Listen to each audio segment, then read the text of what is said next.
Welcome to A Problem Squared, the podcast which is a bit like the film La La Land, in that it started with me being stuck in traffic on an LA highway for a very long time. Have you seen La La Land? No, I haven't. Oh, okay. It starts with a bunch of people in traffic on a highway in LA. Do they burst spontaneously into song? They do. Did that happen That to did you? not happen. Oh.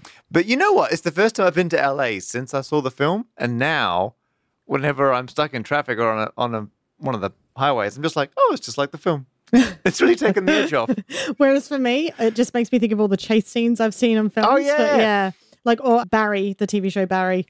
There's a particularly good chase scene on a highway. Yep. In LA. So it's a podcast where we solve problems. Oh, yeah. Sorry, I forgot about that. This time, we're in LA. I'm joined by, I didn't think through the introduction, someone who's a bit like a character in the film. This podcast is a lot like the film in that I don't know how the rest of it goes.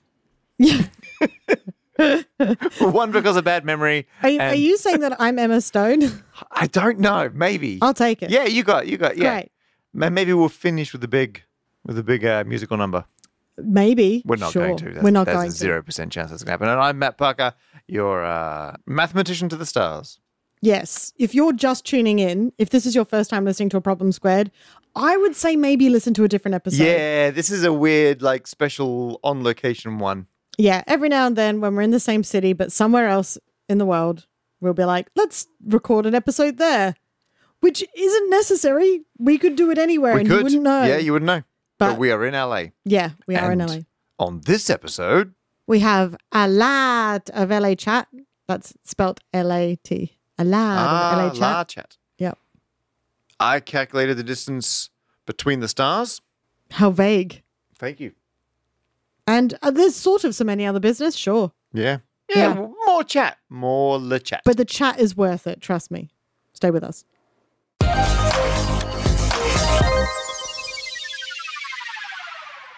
So, how have you been, LA Beck?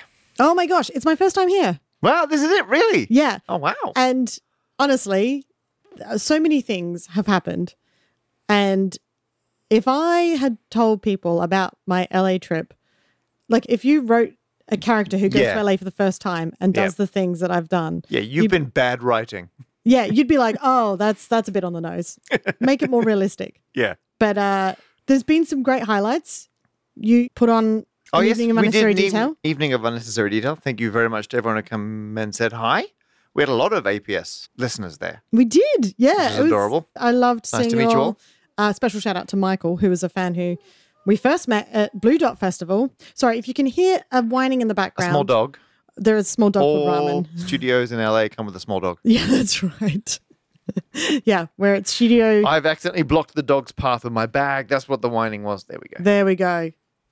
Yes, we're recording this in Studio Sam Kiefer, who is Studio Sam's place. yes, who is very kindly putting me up while I'm here and is the co-host on my other podcast, Enemy in Paris. I have to give it a shout out, Matt. Fine, it's fine. It's fine. I'm sat between both of you, so. Yeah. Got to meet all the listeners. Yep. That was awesome. You had someone sign an abacus? Had you sign an abacus? Yeah, Sorry. I signed a lot of calculators. Yeah. I don't think, have I done an abacus before? It was a particularly nice one, It was though. a very good abacus. Yeah.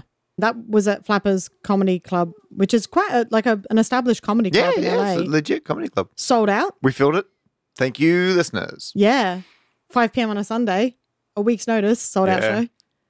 It's nothing to... That's the power of the A Problem Squared listener base. Then I got to finally return the favor because you've introduced me to many cool people over the years.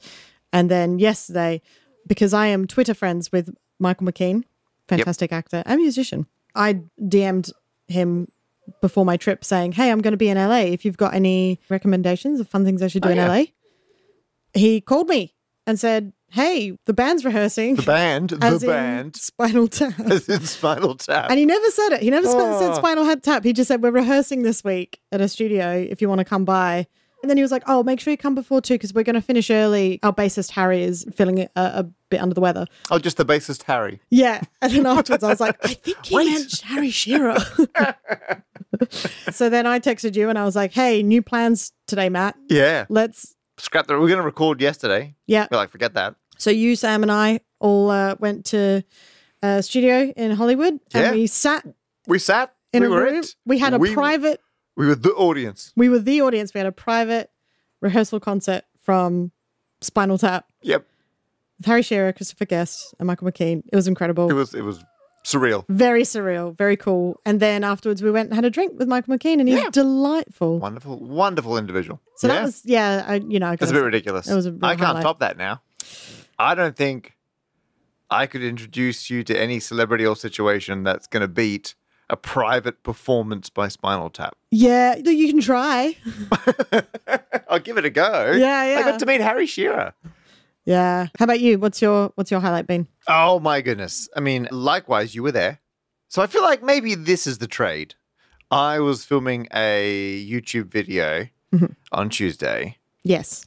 in Hollywood about film formats and aspect ratios. And I was going to say the mathematics of it's more the numbers of, Yeah. and talking about scale and size and area and alignment and all these things. But we decided, given we're in Hollywood and we're talking about filming on film, we should film on film. So our film about film was filmed on film. Yeah. Very expensive, Yes. 35 millimeter. And if you're wondering what that is, wait for the video. It's actually the same film strip that used to be an old, like regular You're using, cameras. like, yeah. Perfectly normal stuff for I cameras. still use 35 mil. There you go. We got 2,000 feet, thanks to our friend Truman, Yes. who's a film loader. Like, Truman's job is putting film in cameras. Yes. And he's worked on many Worked on a incredible. bunch of films you would know. Yes. He pestered me. Pestered's a strong word. He was very keen that we film on 35 mil. And I took very little convincing. I was like, Yeah. mate, that's the best idea. I'm on my way to LA. Yeah. Get ready. And we found a hire house, or they would call it a rental house, Yep. Keslo. And normally they would have all their kit hired out, but things are still kind of spinning up after all the strikes. And so they're like, look, we have a bunch of film cameras kicking around. If you can get like insurance to cover breaking them, because they lent us over $1 million worth of equipment. Yeah. Which is ridiculous. But lenses and cameras, like we had like 8 lenses and 3 or 4 camera bodies, Yeah. because they just wheeled out a bunch of stuff that they had in storage. And I know the value because I had to get it insured Yeah. in case you we did. tripped over it or broke it or something. But we did the I'm whole still thing. amazed that you let me come along. Yeah. Just being in the same room as it was brave. Yeah. But, I wanted to get my value for money for the insurance. So I've never been so pleased to waste money in my life when we did not need any of that insurance. Yeah. Yeah. But what was terrifying is we bought 2,000 feet of film. But then we kind of realized we were going to be tight on getting everything in on that length of film. Yes. And what I really hadn't appreciated was when you're filming on film, you can only load so much at a time. I think we couldn't have more than 400 feet at a time in a camera. And it's a real faff to take it out Yes. of one like magazine and put it in another one. So once we had loaded 400 feet of film, we had to do takes that would fit. And so we're like, there's now like 80 foot left on this one, or there's 30 foot left on that one. Yeah, there was a lot of maths involved just to work out Yeah. how to film it, which isn't in the video. No, but we were doing maths constantly to work out, because we were also filming at different rates. Like they were all 24 frames a second, but we were filming different formats. So they took up different lengths per frame on the film, Which meant it gets used faster or goes slower. through at different speeds. Exactly. And then we did some on 16 mil. So we were constantly having to work out how much film was left in which magazine and at what time does that translate to. Yeah. And we pretty much landed. Yeah, you nailed it. Yeah, we had. You did not have room for retakes, though. Oh, no. Yeah. We did 0 retakes. Yeah, this was all, Every shot was shot once. you rehearsed several times. And And then, then we did them all once. yep. I'm tempted to The only put- one that almost Yeah. seemed to go a bit up in the air was one where you needed me to do something. You had to bring a prop in and you wandered off. I wandered off because I didn't realize the timing. Yeah. You know what I'm tempted to do is to put just all the footage on the second channel. Yeah. Like beginning to end, just in Yeah. order, beginning to end, every single shot. And what we've been doing yesterday and today is finding a place, because we've shot on film. Now it has to get developed. So it's got to go to development place. We were going to use one development place who were then going to scan it for us because we have to get it digitized to put it on YouTube. But then we realized they're like, oh no, we can only scan at 4K res and we can only scan inside the sprockets, inside the perforations. And we're like, oh, we kind of wanted the full overscan. Yeah. So Trimmers found another place that will do 6.5K scan, so real high resolution, edge to edge. Oh, he found one. Yeah. That's great. So we'll have the whole film, including the sprockets. perfs and everything. Great. And so we can put that up on the second channel. I think I'll put it up with Yeah. like the full 6.5K scan Do it. side to side, just all the footage. You better see the wonders of filmmaking. I love this. Oh, I also need to say that my first YouTube video for Yoit Oh, yes. Your Yoichi. came out. Yes. I just want to say thanks. There's a lot of Problem Squared listeners that commented, and that's really Aw. kind. So thank you very much. Yeah, I'm looking forward to making more, putting more out there. You should. It's the Yoit year of YouTube. Yoit. This problem comes from AJ. Good old AJ. Good old AJ. Capital A, capital J. Correct. Yes. It's like LA, but backwards. And a J instead of an L. Sure. You're right, Matt. It's been a long week. I just feel like I really phoned in the introductions. Now I'm trying to find You're trying to find everything else in more. just little bits of LA where I can pick them up. They wrote into the problem posing page, which is problemsquared.com. And they said, if you wanted to visit each star on the Hollywood Walk of Fame in alphabetical order, how far would you have to travel? Interesting. Well, we're here. Yeah. We went there. We did. We went there yesterday. We did After Spinal Tap. Spinal Tap. We went from peak coolness to peak Yeah. tourist. It's such a tourist trip. It's a lot less glamorous than you'd expect from the name Walk of Fame. Yeah, exactly. Yeah, it really is less Yeah. glamorous than you'd think. We went outside the Chinese theater. The Chinese Is that what theater. it's called? Yep. Yeah. Where all the like handprints and stuff in the Yep. cement. Yep. And we went past the place where they host the Oscars now. Yep. And then we walked right to one end of the stars. Mm-hmm. Because when I looked it up, I thought the stars just go along one street. Yeah. And so I thought, well, this is easy. I just look up the location of all the stars and then calculate the distances between them. But they don't go along one street. They go along two streets, two orthogonal streets What's orthogonal again? at right angles. Yeah, so it takes a corner. Yeah, it takes a corner. And even like looking up where they all are, I struggled to find a nice, neat database. We've discussed this many times on the podcast. Half the challenge with these sorts of problems is just tidying up the data. Yes. And so I started tidying up the Wikipedia data and went, no, this is a mess. Yeah. And then I found walkoffame.com. And that's the official website? That's the official. Well, it looks like it. I don't know if it's how official it is. And I did, actually, it's the same thing I did for the earthquake data, which was a previous problem where I was trying to get a database of locations and dates of earthquakes. But I realized I could just do the null search, and they had an option for show all results. Okay. And so I got all the results on one big page. Yep. Copy, paste, tidy, done. Except they gave all the positions as addresses. So instead of saying that Arnold Schwarzenegger is like at latitude or longitude or some kind of other useful coordinates, no. Arnold Star is at 6,764 Hollywood Boulevard. Oh, okay. So, And there could be several stars at that address, I imagine. but also US addresses are weird because they don't use all of them. Like they're real dense, which is why there's thousands of them on a street. What addresses? Yeah. What do you mean they don't use all of them? You can put in a number on a street and it may not come up with any kind of building there. I don't know if that's like they've become obsolete or they skip ones where they end up putting a road Okay. I haven't looked into why. Right. I just find the numbers are not necessarily neat and sequential. Okay. Although I did check, they are in ascending and descending order as you go up and down the street. Sure. So in the end, I thought, you know what? I'm not going to try and get clever because I was like, oh, what if I put every single address into Google Maps and then extracted the GPS coordinates of that precise address? Yeah. And I was like, oh, it's going to take so long. And I was on hotel Wi-Fi. Ew. And I didn't want to get like the hotel's Wi-Fi banned by Google for hitting Google Maps too many times in a row No. to scrape. Because I got there were, let's have a look. I had 2,619 stars. And there's some overlap of addresses, but it's still thousands of addresses I'm going to have to look up. Yeah.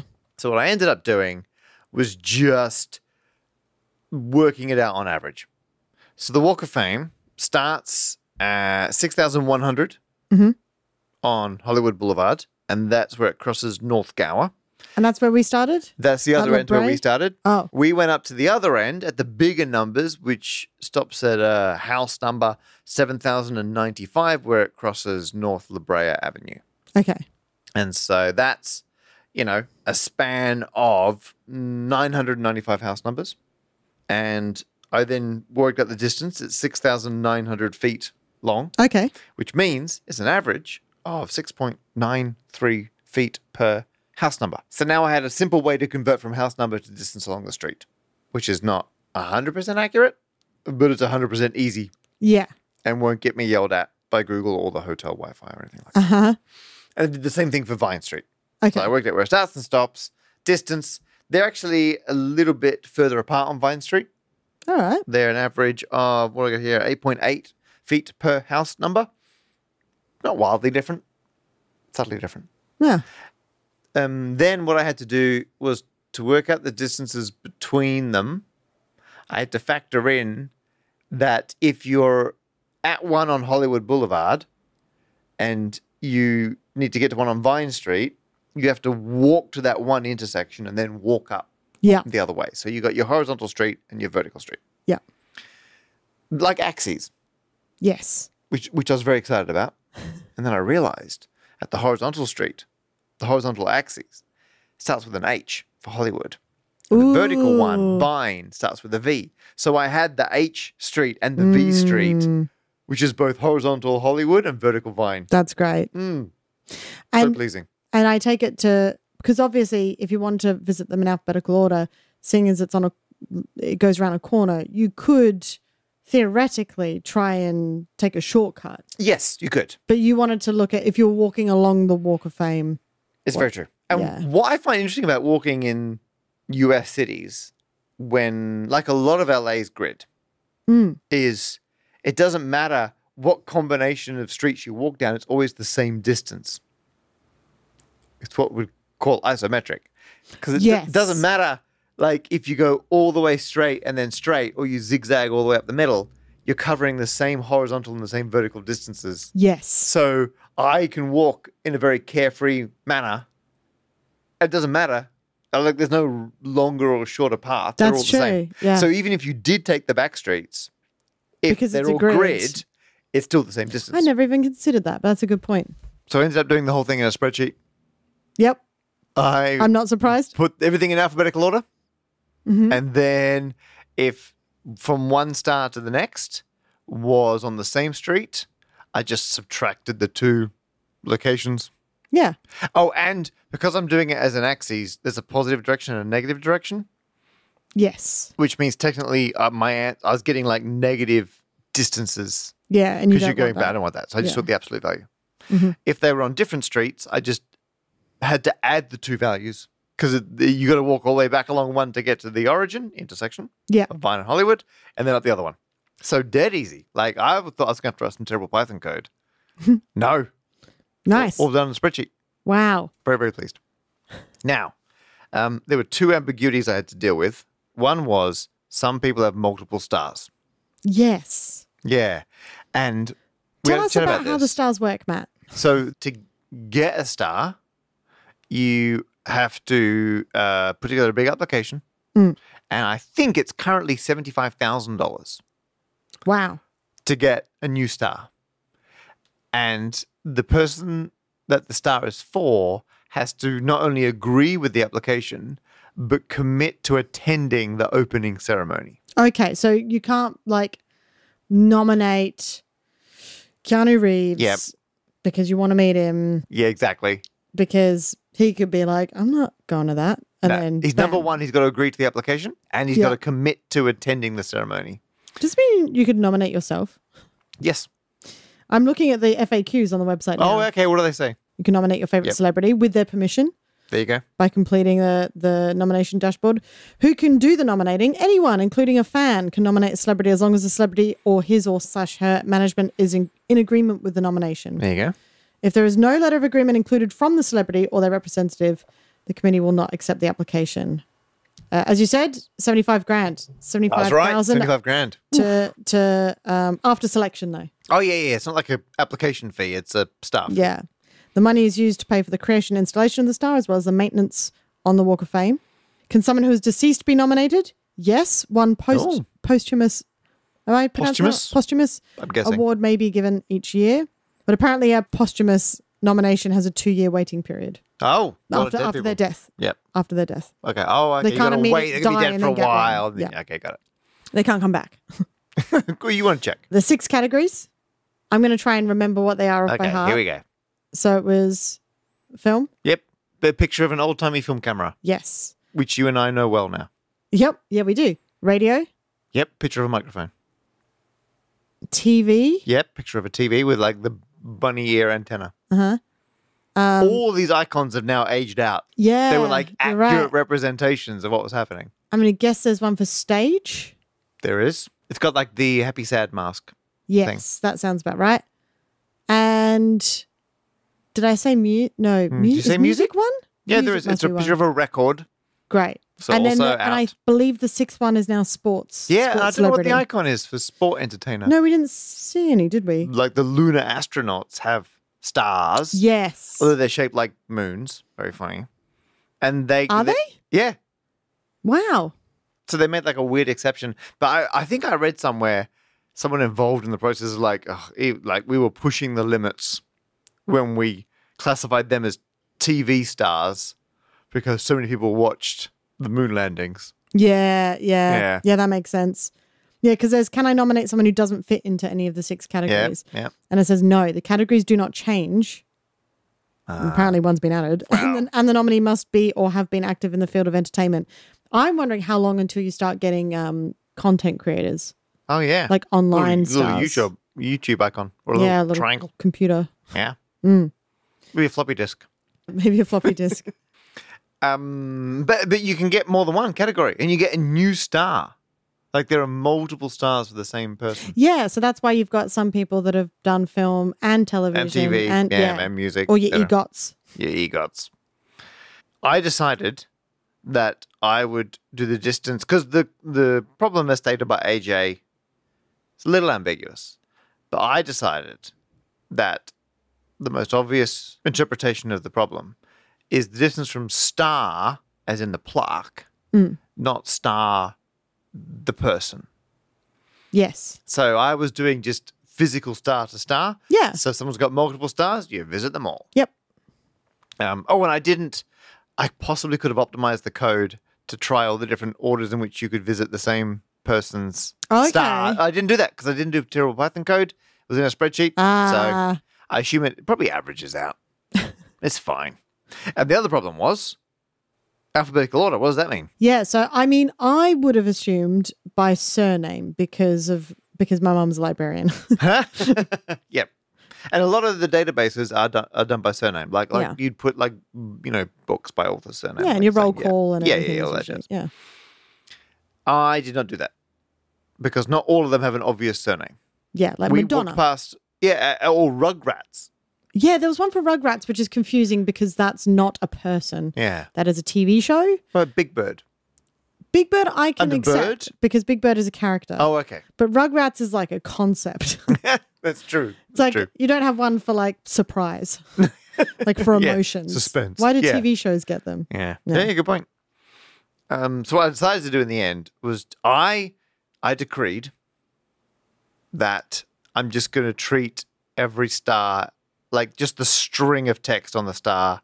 It is what it is.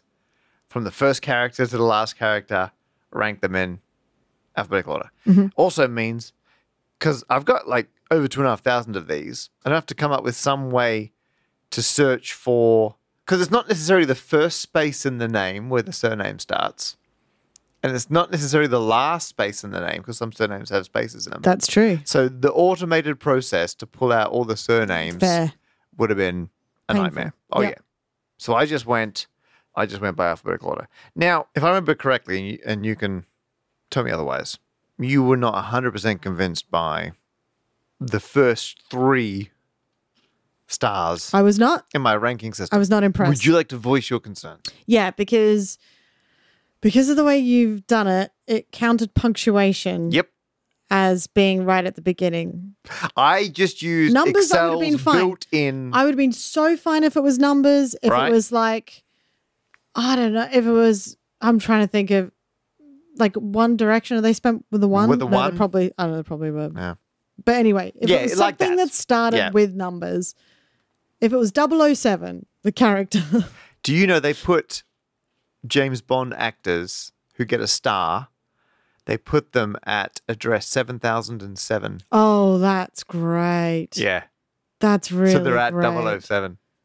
Well, 007. What are you going to do? That's cool. Yeah. Yeah. But what I'm saying is, if the names, sure, I would have been like, yep, that Fine. makes sense. Yep. But the punctuation, because some people, I guess, have like nicknames or whatever, so it's in quotation marks. So, for example, Weird Al. Exactly. Quote, open quotes, Weird Al, close quotes, Yankovic. Yeah.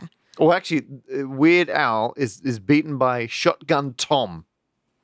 Mm-hmm. Shotgun Tom Kelly, who we saw their star. We found it. We did. With the quote mark is right there. Yeah. We also found NSYNC, NSYNC. which I didn't realize has an asterisk before Asterisk it. I always thought it and was after sync. like NSYNC. N asterisk sync. Yeah, it's like NSYNC is a footnote Yeah. Asterisk. in NSYNC. Justin Timberlake's biography. Yeah. So I was in some band, asterisk. yeah, and then you look at the Asterisk, bottom NSYNC. Yeah, exactly. And the problem I have with that is that it's only 3.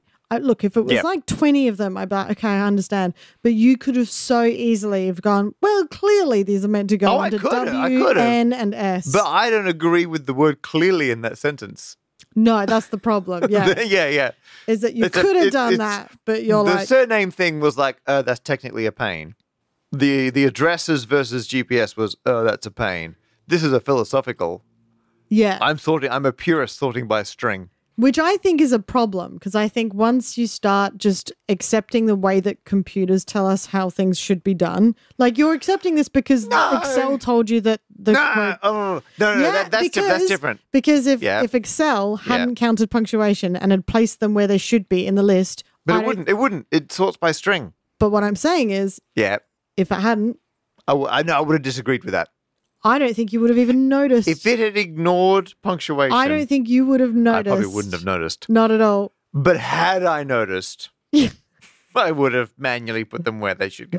Whereas I'm the opposite of that. Whereas I've noticed, Yeah. and I think you should manually put them where Put they them should back go. where they're not meant to be. Yeah, because like that's the problem with AI and everything, isn't it? Is that some people are just trusting it, and it's like maybe we should. I'm not just trusting add a it. little bit of human intelligence into I'm- this context. I'm checking it's doing what I want it to do. Sure. Agree know to what? disagree. I you know didn't what? have an opinion on if the asterisk should come before the quote mark in alphabetical order. Okay. And if it had put them the other way around, I would have been like, oh, okay, fine. And if it had put like quote marks first and asterisks at the end of the alphabet, I'd be like, oh, okay. Sure. But all I care about is I am sorting based on the punctuation. And quotation marks came before the asterisks, didn't they? Yeah. Which is interesting because asterisk starts with an A. Whoa, very annoying. whoa. Whereas a quote mark Is number 2 on the keyboard. Yeah. And an asterisk is number 8. yeah. I wonder if like they're Unicode because they're not there. There is a punctuation alphabet Okay. in Unicode Uh-huh. because you got your lowercase alphabet, your uppercase alphabet, Yep. and they do pack in some punctuation marks to not waste space. Mm-hmm. But then there's a whole separate alphabet for all the other punctuation marks, Okay. which goes space, exclamation mark, I forget the rest. But those are the first two. Cool. So maybe that's what I was using. Maybe that's why. Well, if you're listening on Spotify, Uh-oh. we, and by we I mean Lauren, is going to put a poll up Do it. saying, do you think that punctuation should have been taken into account, or do you think Weird Al Yankovic should be at the back, under W? back in W? Lauren will find a better way of wording it than I have just now. But if you're on Spotify, check it in the episode notes. Let us know as you vote. I want to make it very clear that the quote marks in Weird Al are there in the brass, in the star. Yeah, they're on the, Good, they're good, on the good, star. good. Yeah. I'm not discounting that. Everyone vote. Although there's only 3 of them out of almost 3,000. So it's like 0.1%. Yeah. It's not going to make a big difference. Okay, so then I ran the code, and let's just get to the answer. There's my results tab. Total distance. You would need to walk to visit them all in alphabetical order, starting at Shotgun Tom.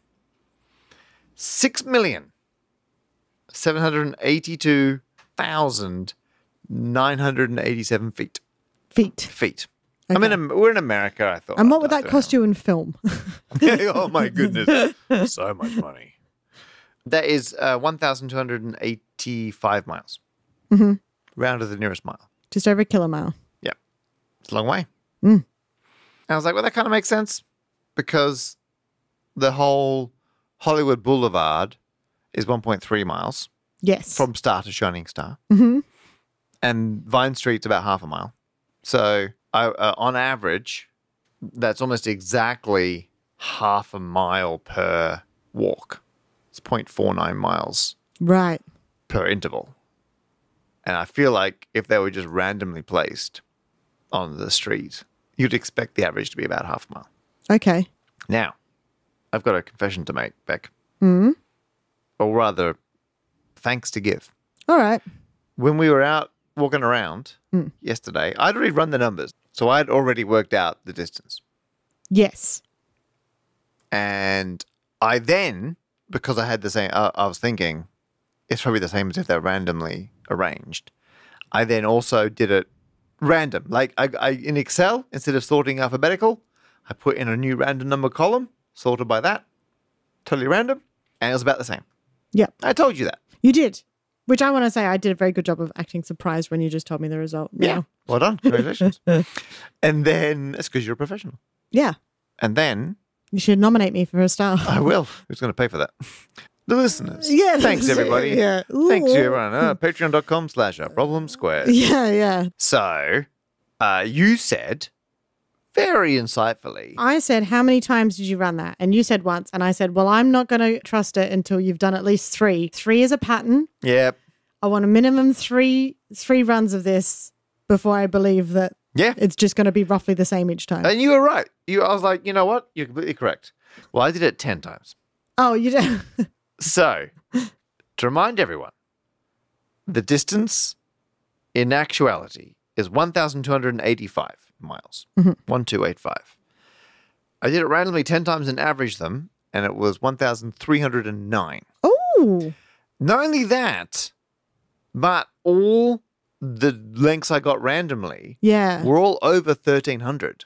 Really? So the true value wasn't even in the range of random values I was getting. Yeah. So I was like, from this sample, statistically, alphabetical order is unnaturally short Yeah. compared to if they were randomly placed on the streets. Yeah. And so I'm curious, why? Why would alphabetical... I looked up how are they arranged, why they put what they put, and there's no rhyme or reason other than they put Oscar winners near where the Oscar ceremony is. They put like famous people Okay. in the more touristy areas. They put places where it's funny. Right. Hence, they put James Bond actors at 7,007. Yes. Yeah. And sometimes they move them too. And sometimes they move them So if apparently- they've been naughty. Yes. Apparently some Naughty less star. savory Yes, they celebrities get have been put moved. way down the other end. Which I still want to know why they don't just take the star away. But I read up on that, oh, and right. they say it's a historical record, Huh. and once you're in, you're in. So Wow. So if anyone out there's been cancelled but has 75 grand Or- and enough people vote for them. Or you know you're likely to get cancelled. Yes, that's what it's Get actually the better star off. in now. Get it in before you've been cancelled. So I was like, well, I can't think of a possible reason why that the alphabetical order is 97% the length of the random average. Mm-hmm. And then I thought, oh, hang on. There's multiple stars from the same person, and they're likely to be near each other. You reckon? Well, that was my theory. And so then if you're visiting all the ones for one person, you're probably not going very far. Right. And that would bring the average down. Yeah. So I took out all the duplicates.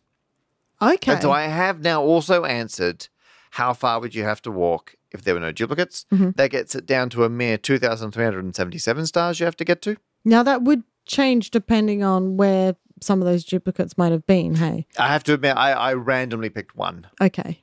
I just want to acknowledge that we're aware of that. We're aware of that. Yes, we're aware of our limitations. And that's a lot quicker. That's 1,180 feet. And so Okay. then I randomly did that 10 times to see if it's now closer. It's not. It's still 97% of the Huh. random distance. Wow. On average, it was 1,217. So it's still the same proportional amount longer when they're randomized compared to alphabetical. Wow. So there's an open question. Why is the distance to walk between them in alphabetical order significantly shorter? Not significantly in like the, effort sense, but like in a statistical sense, they appear to be closer together in alphabetical order than picking a random order on average. We're going to have to contact someone from Walk of Fame and send them to this podcast Yeah. and ask them if they can help us. Can you answer this question? Yeah. Or Unless anyone listening knows. would have to iron out maybe some of my rounding and assumptions. But it's the same You do it rounding your and way and I'll do it assumptions. mine. Yeah. Well, I always thought if you wanted to do it properly, what you'd do, I thought this through. I was like, well, how would I do it properly? I would walk the length of both of them, both streets, and photograph every single star, because then you could OCR, you could like just automatically pull out the text programmatically. Oh, yes. Yeah. And you'd have in the metadata the coordinates. Yes. Yeah. So then you wouldn't be relying on anyone else's database. Because I found mistakes in the databases. You did. Yeah. You told me about this. Yeah, it's like it was trying to tell me Sarah Silverman was at 6,000 Hollywood Boulevard. But the stars don't start until 6,100. On the map, we'll screen grab it because they might fix it after this episode goes out. Yeah. They got her star way out. And we walked past it like in the middle of Yeah, we Hollywood did. Boulevard. Yeah. So, and a bunch of other ones. But it was just like a typo in the address or something. Type of the wasn't address. it? I Yeah. found a bunch as well that were, again, they were. I only found the obvious ones because some of them were at 1,600 Hollywood Boulevard, and that's nowhere near the Walk of Fame. So some of the really obvious ones I fixed, but there may be other mistakes in there as well. So you'd want to collect all the data yourself, get more accurate positions, but I still think you'd end up. I mean, there'd be a lot of effort for nothing particularly important. What this tells me is I think that there's a star missing for academic achievement. Oh, the 7th category. Yeah. That'd be pretty amazing. Yeah. I think whoever can sort this out should get a star for it. What would be the icon for? It'd be like a little Excel, like a little spreadsheet. Well, I mean, academic isn't just STEM based stuff. What? It's all spreadsheets. Pretty sure. It'd have to be it's a all little hat, wouldn't it? spreadsheets. Like a little. Oh, yeah, a little mortarboard hat. Yeah. No, you're right. You're absolutely right. We'll make our own. There's a bunch of blank ones. I didn't include them. Yeah, there were blank stars. Yeah, that threw me because Yeah. I looked up how many stars there are, and the number didn't match the number I was working on. I wonder if you can choose. This has gone Can you from us choose a solving spot? someone's problem to us just just getting a coming bit up with obsessive problems. about Yeah. stars. Well, Matt, you answered it. Oh, as written, yes. Yeah, 1,285 miles. yeah. And after we went to the Walk of Fame, we went to Dave and Buster's, which is we a did video go to game Dave and themed bar. Buster's. Yeah. And we're delighted to find out that Dave and Buster's, one of their company mottos is ding, ding, ding. Ding, ding, ding. Yeah, we got very excited by that. So I'm going to give you a You ding, think ding, it's a ding, ding. ding, ding? Oh, thank you. Yeah, Matt. I was going to problem say was- Dave and Buster's, but Dave and Matt and Beck. This M&B. problem was starting Beck and starting. no. Oh, come on. No? No? can't just put ding at the end of stuff now, Pretty Matt. sure I can. If it ends in ing. Stop trying to make starting happen. Did we mention we saw Spinal Tap?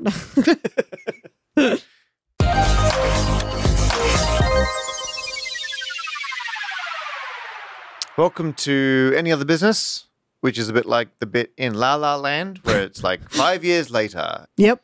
And they wrap up some loose threads. I'm saying yes, as I haven't seen it. You've not seen it. I've not seen it.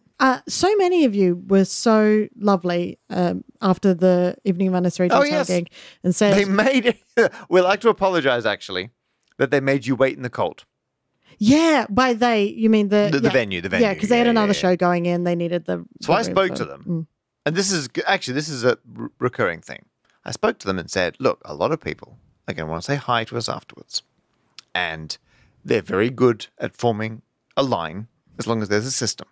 And the staff were like, oh, it's fine. Send them out to the lobby. We'll make sure there's a place they can all line up. What I didn't realize is I was just going to send them straight out into the courtyard. And it is warm in Southern California, but it was still pretty cold. Yeah. Winter at night. Yep.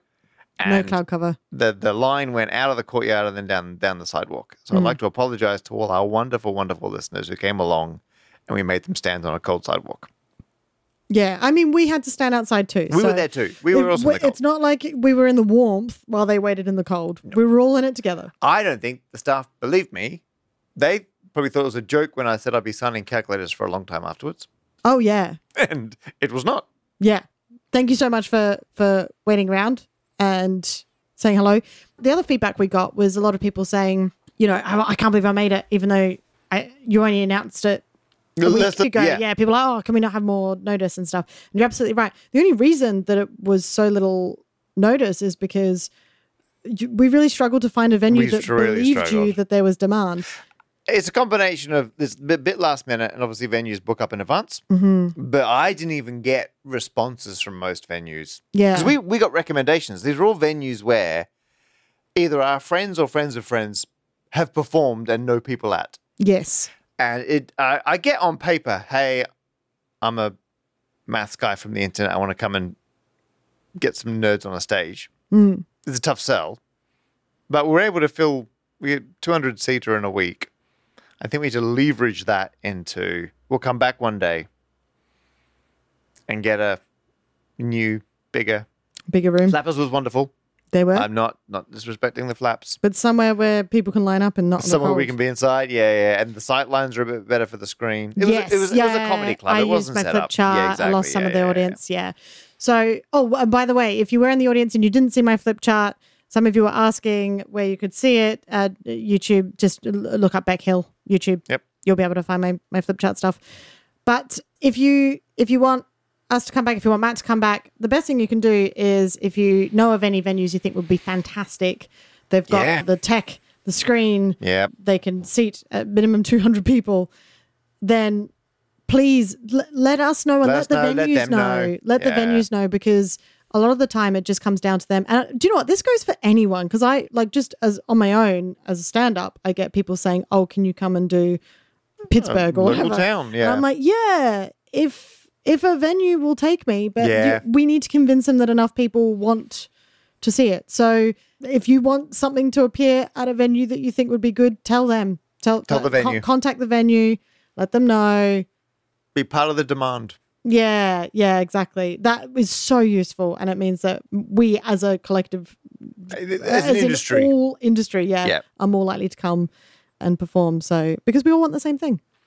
Do you have any unfinished business in LA now, Beck? You done everything you came here to do on your first ever trip?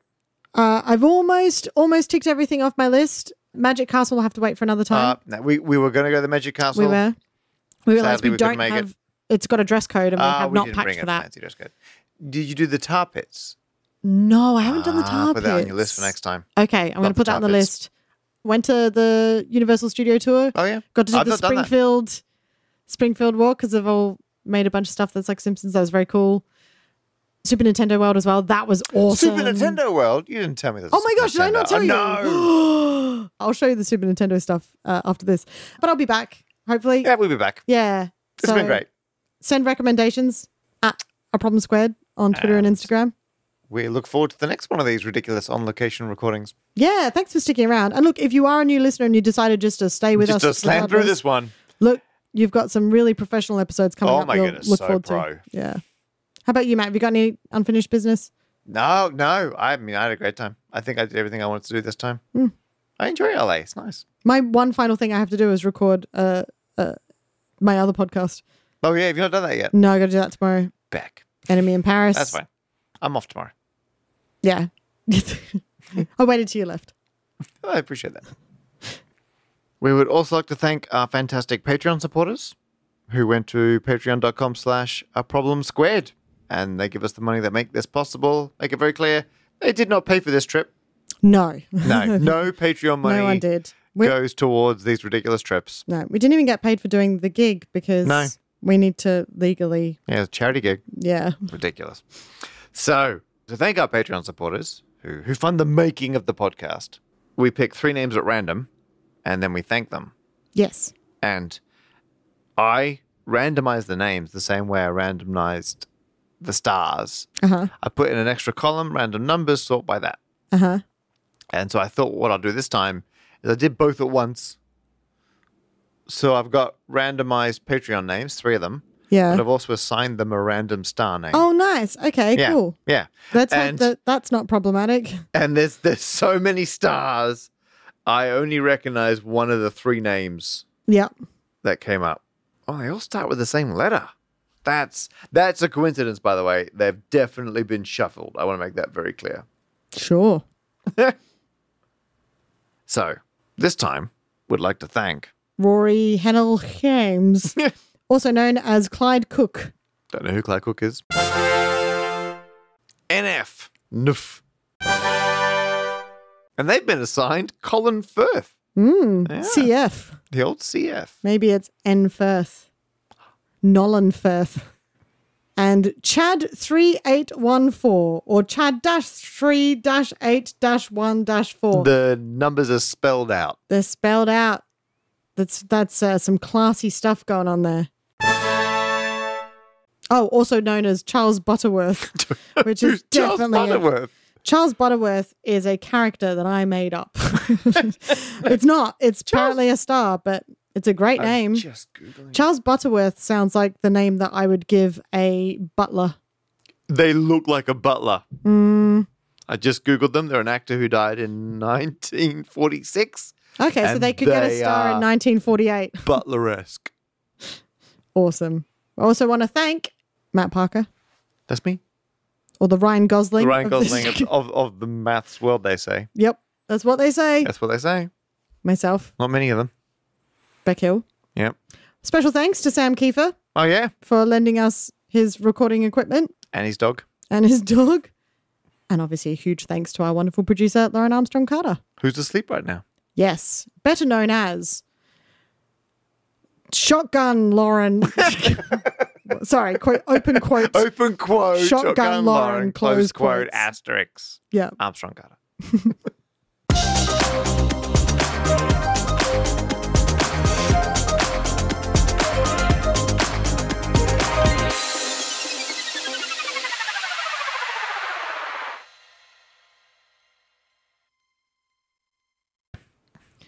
So, actually, do you know what? Have you had any interesting crisp? I was going to say, if you had any interesting snacks. Weirdly, I'm not going to open them up because I know that some people didn't like the sound of that. Oh, yeah. But I've been told that they don't do tasty cheese flavored Doritos here. Oh. Yeah, which What do they do? surprised me. Well, I've been I can told see they Doritos do over there. nacho I see cheese. nacho cheese. Yeah. But I feel that that's a different flavor. Oh. So after this, we're going to try some. I found jalapeno crisps. As in like dried jalapeno. No, like they're potato chips. Yeah. But they are very spicy jalapeno flavored. Because you can get a lot of chips in the UK that Yeah. are jalapeno flavored. These are more jalapeno flavored all right. than I've come across before. Oh. I'll take a photo. Okay. Cool. Well, Good post credits chat. yeah. And Los Angeles out.